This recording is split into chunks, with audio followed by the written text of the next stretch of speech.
તો ગણેશ વિસર્જન અને ઈદે મિલાદને લઈને પોલીસ કમિશનરે પત્રકાર પરિષદ યોજી હતી। આગામી ગણેશ વિસર્જન યાત્રાને લઈને પોલીસ સજ્જ છે। 4 નવા કૃત્રિમ તળાવનું આયોજન કરવામાં આવ્યું છે। તો શહેરની અલગ અલગ દિશામાં વિસર્જનની વ્યવસ્થા કરવામાં આવી છે। ઈદે મિલાદને લઈને પોલીસ કમિશનરે કહ્યું કે જુલુસ 2 વાગ્યા સુધી પૂર્ણ થાય તે રીતનું આયોજન કરવામાં આવ્યું છે। 6500થી વધુનો પોલીસ કાફલો તૈનાત રહેશે। ગયા વર્ષે 5 કૃત્રિમ તળાવો હતા।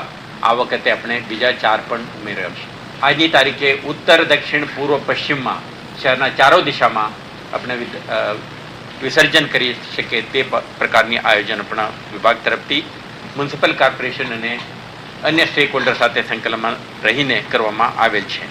ગણેશ ચતુર્થીના પરિપ્રેક્ષમાં આપણે મુસ્લિમ ધાર્મિક નેતાઓ, એમના સોશિયલ લીડર્સ, કમ્યુનિટી લીડર્સ સાથે ડાયલોગ પ્રોસેસથી આ તમામ જુલુસો સવારે 8 થી બપોરે 2 વાગ્યા સુધી સંપન્ન થાય તે માટે આપણે નક્કી કરી છે। તો આજની તારીખે આપણે લગભગ 4 જુલુસ રદ પણ થયા છે। તો વલસાડ જિલ્લામાં ગણેશ મહોત્સવ હવે પૂર્ણ થવાનું છે, ત્યારે ગણેશ વિસર્જન વખતે મૂર્તિઓની સાથે પૂજામાં ઉપયોગમાં લેવાયેલા ફૂલો અને અન્ય સામગ્રીને પણ નદીમાં પધરાવી દેવામાં આવે છે। આથી નદી નાળાઓમાં પ્રદૂષણ થાય છે। જોકે હવે લોકોની લાગણી ન દુભાય અને પૂજા સામગ્રીમાંથી વેસ્ટમાંથી બેસ્ટ બને તે માટે વલસાડ જિલ્લામાં વિશેષ પ્રોજેક્ટ શરૂ કરાવ્યો છે। વલસાડ જિલ્લા કલેક્ટર નૈમેશ દવેની પ્રેરણાથી જિલ્લામાં હવે ગણેશ વિસર્જન સ્થળો પર ફૂલો અને પૂજાની સામગ્રીને અલગ કરવામાં આવે છે અને તેનું રિસાયકલિંગ કરીને તેમાંથી ક્ષિતિજનો સિક્કો બનાવી જે તે ગણેશ મંડળોને ભેટ સ્વરૂપે અપાશે। સાથે જ વિસર્જિત કરેલી ગણેશ મૂર્તિઓને રિસાયકલિંગ કરી તેમાંથી પણ વસ્તુઓ બનાવવા માટેનો તંત્રનું આયોજન છે। ગણેશ વિસર્જનમાં જે ફૂલો હોય છે એ સામાન્ય રીતે કાં તો આપણા વેસ્ટ સાઈડ ઉપર ડમ્પિંગ થઈ જતા હોય છે, ક્યાં નદી નાળામાં ફેંકે એના કારણે પાણી પણ ખરાબ થતું હોય છે અને ક્યારેક આપણી ધાર્મિક લાગણી પણ દુભાતી હોય છે। એના બદલે અમે એ ફૂલને સૂકવી અને બોન્ડિંગ મટીરિયલ એડ કરશે અને એમાંથી કોઈન ટાઈપના એ ગણપતિના ફોટાવાળા સિક્કા બનાવશે। એને જે ગણપતિ મંડળ એમને પ્રોસેસિંગના પૈસા આપશે તો એ સિક્કા ગણપતિ મંડળ એમને પણ આપી દેશે। તો સમાચારમાં હવે આગળ વાત કરીશું બોલમાળી અંબેની।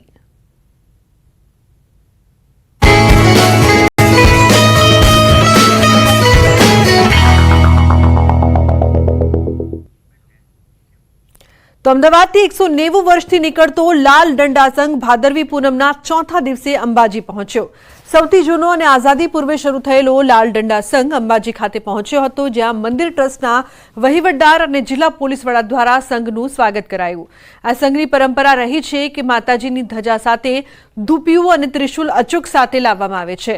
ત્યારે પરંપરા અનુસાર સંઘ દ્વારા ખોડિયાર માતાના મંદિરે કુમકુમના થાપા લગાવી શ્રદ્ધાળુઓને છાતીના ભાગે કુમકુમના થપ્પા લગાવી આશીર્વાદ અપાયા। આ એકમાત્ર સંઘ છે જે 7 નંબરના ગેટથી પ્રવેશ કરે છે। ત્યારે અંબાજી મંદિરનું પરિસર જય જય અંબેના નાદથી ગુંજી ઉઠ્યું હતું।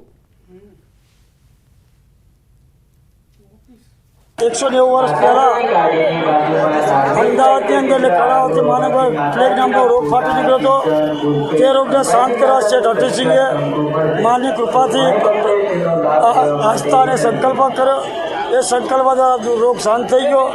તે દિવસથી અવિરત આ સંઘ ચાલતો હોય। આ સંઘની અંદર 450 ભક્તો છે।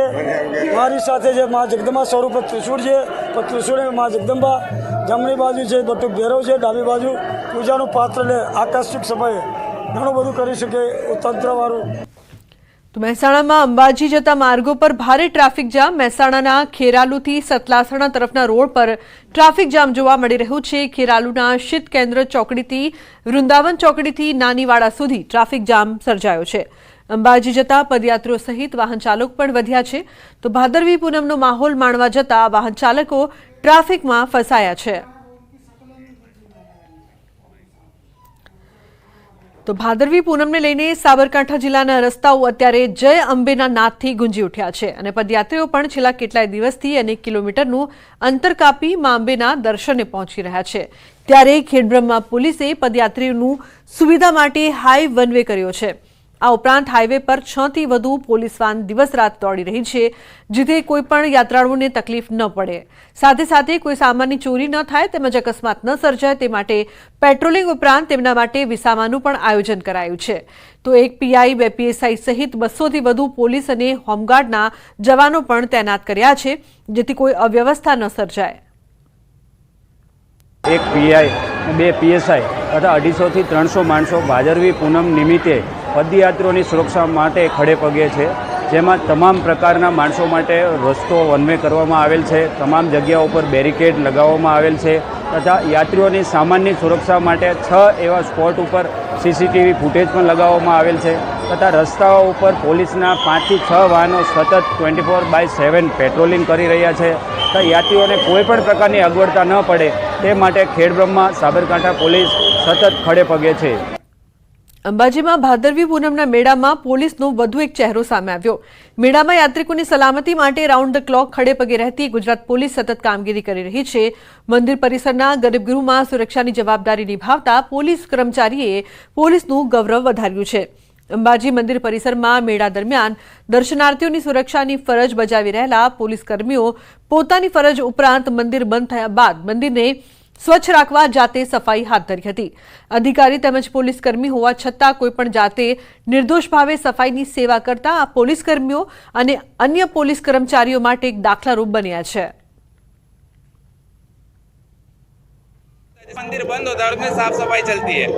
उन्हें ऐसा लगा उन पुलिस कांस्टेबल को कि ये मेरे फर्ज का स्थल है और इसके बाद ब्रेक के बाद जब श्रद्धालु आएंगे तो उनको माता जी का जो दरबार है बिल्कुल साफ स्वच्छ मिले, इसलिए उन्होंने निष्ठा भाव से, उन्हें किसी ने कहा नहीं था और ये जस्ट एक रैंडमली एक सीसीटीवी में रिकॉर्ड हो गया जिसमें पुलिस का बहुत ही अच्छा रोल दिखता है, जिसमें पुलिस सिर्फ सुरक्षा के भाव से नहीं एक सेवा भाव से भादरवी पूनम मेले को पूर्ण करने के प्रयास कर रही है. મંદિર બંધ થયું એટલે અમને એમ થયું કે થોડી વાર અમે અંદર માતાજીના દર્શન કરીએ, એટલે પછી અમને થોડી બધા પેલા સાફ સફાઈ કરતાં અમને એમ થયું કે થોડું અમે પણ એમાં ભાગરૂપી બનીએ. એમ જેમ આપણે ઘરમાં જે આંગળું ચોખ્ખું રાખતા હોય એમ અમને પણ એમ થયું કે અહીંયા ચોખ્ખું હોય, થોડી ચોખવટપૂર્વક કામ કરીએ એમ.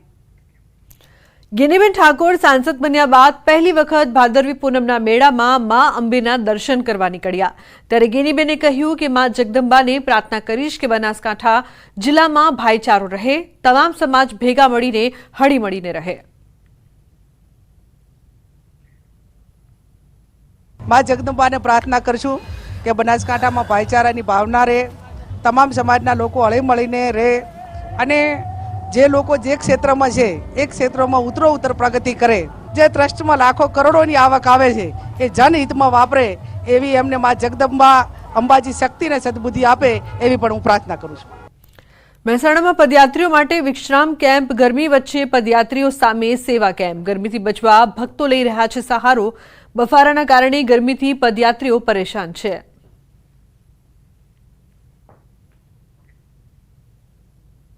હાલમાં અંબાજી ખાતે ભાદરવી પૂનમનો મેળો ચાલી રહ્યો છે, ત્યારે હજારોની સંખ્યામાં, લાખોની સંખ્યામાં જે પગપાળા યાત્રિકો હોય છે તે અંબાજીના રસ્તાઓ પર જોવા મળી રહ્યા છે. ત્યારે ન્યૂઝ 18 ગુજરાતીની ટીમ હાલમાં જે ખેરાલુથી સતલાસણા વચ્ચે જે કેમ્પો કરવામાં આવ્યા છે, દાતા અંબાજી સુધી જે કેમ્પો કરવામાં આવ્યા છે ત્યાં પહોંચ્યા છે કે ત્યાં જાણવાનો પ્રયત્ન કર્યા છે કે બપોરે જ્યારે ગરમી પડી રહ્યો છે, અસહ્ય ગરમી પડી રહી છે, ત્યારે કઈ રીતે યાત્રિકો પોતાનો જે સમય હોય છે તે કાઢતા હોય છે. ત્યારે આપણે કેમ્પ પહોંચ્યા પછી ત્યાં તમે જોઈ શકો છો બપોરનો આ સમય છે, ત્યારે બહાર ખૂબ જ ગરમી હોવાથી જે યાત્રિકો હોય છે, જે ભક્તો હોય છે, જે દૂર દૂરથી આવતા હોય છે, તમે જોઈ શકો છો જે આરામ ફરમાઈ રહ્યા હોય છે. તો બીજી બાજુ તેમના માટે ખાસ વ્યવસ્થા પણ કરવામાં આવી છે. મોબાઈલ અત્યારે ખૂબ જ જરૂરી બન્યો છે, કેમ કે અહીંયાથી પસાર થતાં તેમને દિવસો લાગતા હોય છે. ત્યારે ખાસ કરી અહીંયા જે મોબાઈલ ચાર્જિંગની પણ વિશેષ વ્યવસ્થાઓ કરવામાં આવતી હોય છે, એટલે કે જે યાત્રિકો હોય છે, જે ભક્તો હોય છે, દૂર દૂરથી આવતા હોય છે, તેમને કોઈ પણ અસુવિધા ના થાય તેના માટે જે સેવા કેમ્પો કરવામાં આવ્યા છે, તંત્ર દ્વારા પણ તમામ વ્યવસ્થા કરવામાં આવી છે, તેમજ સામાજિક લોકો હોય છે તેમના દ્વારા પણ તમામ જે વ્યવસ્થા હોય છે તે હાલમાં કરવામાં આવી રહી છે. કેતન પટેલ, ન્યૂઝ 18 ગુજરાતી, મહેસાણા. તો અંબાજીમાં ભાદરવી પૂનમના મેળાને લઈને ચુસ્ત બંદોબસ્ત ગોઠવી દેવામાં આવ્યો છે. ત્યારે ભુજ રેન્જના આઈજી ચિરાગ કોરડિયાએ અંબાજી મેળામાં ગોઠવાયેલ બંદોબસ્તની સમીક્ષા કરી. તેમના જન્મદિવસ નિમિત્તે ધ્વજારોહણ કરી માતાજીના આશીર્વાદ મેળવ્યા હતા. લાખો શ્રદ્ધાળુઓ ગુજરાત રાજ્યની અંદરથી બહારથી પણ ચાલતા ચાલતા દર્શને આવી રહ્યા છે. ઠેર ઠેર સેવા કેમ્પો લાગ્યા છે.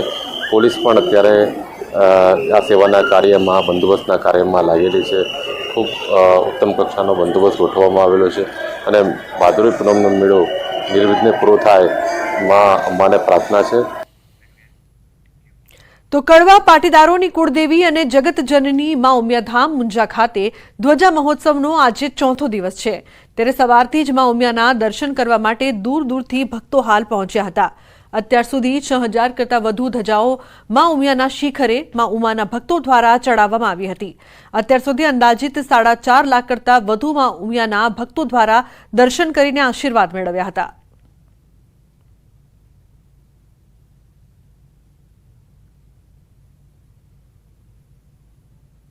ભારતમાં ડાયાબિટીસ ધરાવતા બાળકોની સંખ્યા 10 લાખ છે અને ગુજરાતમાં આશરે આ બાળકોની સંખ્યા 20,000 છે. આ બાળકોને દિવસમાં 3 થી 4 વાર ઇન્સ્યુલિનના ઇન્જેક્શન લેવા પડે છે, એ લોકો જીવે ત્યાં સુધી. ઇન્સ્યુલિન એમના માટે જીવન સંજીવની છે. માં ઉમિયા જે જાગતી જ્યોત છે એને બાળકો ખૂબ વહાલા છે. તો આ બાળકોના લાભ માટે કે જે ભારતમાં એમનું સરેરાશ આયુષ્ય 24 વર્ષથી ઓછું છે, જ્યારે અમેરિકા અને યુકેમાં આ બાળકોનું સરેરાશ આયુષ્ય 70 થી 80 વર્ષ છે, તો આ બાળકોને દીર્ઘાયુ મળે એના માટે 2018થી અમે જે અભિયાન ચલાવી રહ્યા છીએ માતાજીના આશીર્વાદ સાથે. રાજસ્થાન અને મધ્યપ્રદેશથી જે અમે જાતે જઈને જે આમંત્રણ આપ્યા હતા એના અનુસંધાનની અંદર ઘણા માય ભક્તો આજે આ ધજા મહોત્સવની અંદર આવ્યા છે.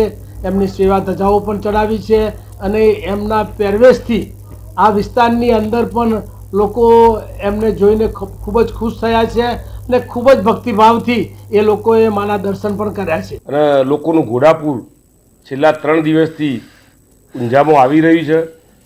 પ્રજાનો અવિરત પ્રવાહ ચાલુ જ છે અને અત્યાર સુધીમાં લગભગ 4.5 લાખ લોકોએ દર્શનનો લાભ લીધો અને આ આખું અઠવાડિયું દરમિયાન લગભગ 10 લાખ કરતાં પણ વધારે પબ્લિક આ પ્રસંગમાં જોડાશે. ઉમિયાધામ ઊંઝા ખાતે આજે ધજા મહોત્સવનો ચોથો દિવસ છે. ત્યારે અત્યાર સુધી વાત કરીએ તો 4 લાખ કરતાં વધુ જે ભક્તો હોય છે, ભક્તો દ્વારા માં ઉમિયાના દર્શન કરવામાં આવ્યા છે. તેમજ 6000 જેટલી જે ધજાઓ હોય છે અત્યાર સુધી ચડાવવામાં આવી છે. વાત કરીએ તો ધજા મહોત્સવ દરમિયાન 12000 કરતાં વધુ જે ધજાઓ હોય છે તે માં ઉમિયાના જે શિખર હોય છે ત્યાં ચડાવવામાં આવશે. ત્યારે આજે ચોથો દિવસ છે, ત્યારે તમે જોઈ શકો છો સવારથી જ જે માં ઉમિયા ભક્તોની જે લાઈનો હોય છે તે મંદિરે લાગી ચૂકી છે. તમે જોઈ શકો છો કે મોટી સંખ્યામાં જે લોકો હોય છે તે ધજાઓ લઈ અને ઉમિયાધામ ઊંઝા ખાતે પહોંચી રહ્યા છે અને પોતાની આસ્થા સાથે જે પોતાની ધજાઓ હોય છે માં ઉમિયાના શિખરે ચડાવી રહ્યા છે. ત્યારે અનેક નેતાઓ સહિત સામાજિક અગ્રણીઓ અને રાજકીય અગ્રણીઓ ઉમિયાધામ ખાતે પહોંચી રહ્યા છે અને અતૂટ શ્રદ્ધા સાથે જે ધજાઓ હોય છે માં ઉમિયાના શિખરે ચડાવી રહ્યા છે. કેતન પટેલ, ન્યૂઝ 18 ગુજરાતી, મહેસાણા.